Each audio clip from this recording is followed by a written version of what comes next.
Donc dans le cas prévu au deuxième alinéa que je vais vous citer ensuite du présent article, lorsque l'enquête ou l'instruction concerne un crime ou un délit, puni de 10 ans d'emprisonnement relevant de l'article 706-73 du Code de procédure pénale, les peines sont portées à 7 ans d'emprisonnement et à 100 000 euros d'amende. Et donc le deuxième alinéa est celui-ci. Sans préjudice des droits de la défense reconnus à la personne suspectée ou poursuivie ou des droits des victimes, lorsque la révélation par une personne mentionnée au premier alinéa est faite à des personnes qu'elle sait susceptibles d'être impliquées comme auteurs, co-auteurs, complices ou receleurs dans la commission de ces infractions et que cette révélation est réalisée dans le dessein d'entraver le déroulement des investigations ou la manifestation de la vérité, les peines sont portées à 5 ans d'emprisonnement et à 75 000 euros d'amende. Donc ça, c'est le cœur des articles du Code pénal pour ceux qui tentent de structurer la violence de débordement et d'imposition d'une coloration du jugement et de tenter d'influer sur la manifestation de la vérité dans l'instruction de la procédure. Que ce soit bien clair. Donc ça concerne l'intégralité du camp de l'extrême droite.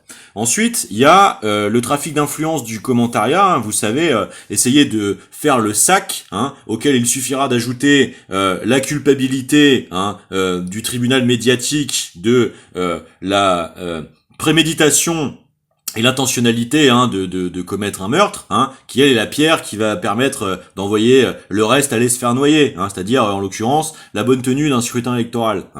Alors donc ça c'est l'article 434-9-1.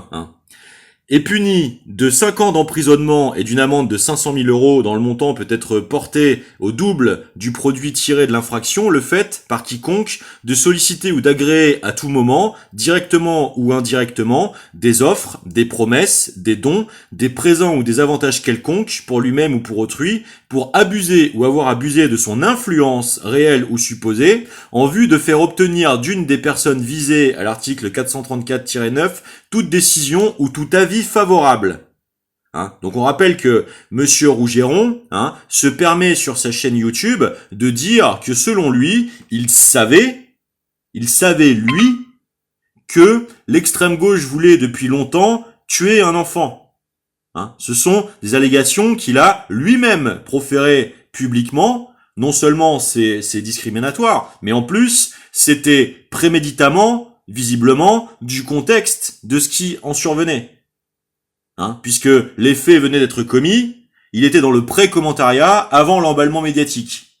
Donc il était clairement en train d'émettre des signaux publics d'orientation du déploiement d'une telle campagne.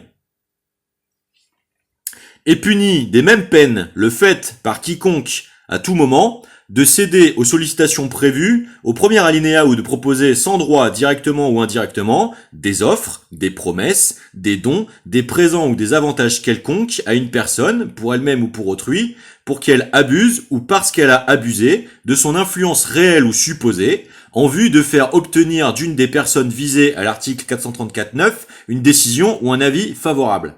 Voilà. Bon, je vais pas vous détailler l'intégralité de ce que le code pénal prévoit pour toutes les déclinaisons de ce type de barbouzerie. Je vous laisse le fait de vous enquérir de la loi. Mais il n'y a pas de tentative de minoration ou d'aménagement à ces textes à faire selon une adaptabilité à la circonstance. C'est stricto sensu la loi. C'est le marbre de la loi. Nul n'est censé ignorer la loi, et nul n'est censé la surplomber. Nul n'est censé s'en faire le parangon ultime. Le juridiqueur suprême en France est le peuple, constitutionnellement. S'il doit y avoir des réformes du code pénal, ça doit être mené dans le cadre prévu, et certainement pas à l'occasion de cabales lancées à la tentative de paroxystisation instrumentatoire de la sidération publique faite par l'exploitation de la morbidité d'un meurtre. Sachant que même meurtre, je fais une bourde, pour l'instant il s'agit seulement d'un homicide et qui reste à confirmer. Encore une fois, on attend d'abord les rapports d'autopsie, d'établissement véritable des véritables causes du décès. Sans preuve, il n'y a pas d'accusation publique et d'incrimination judiciaire pénale à porter.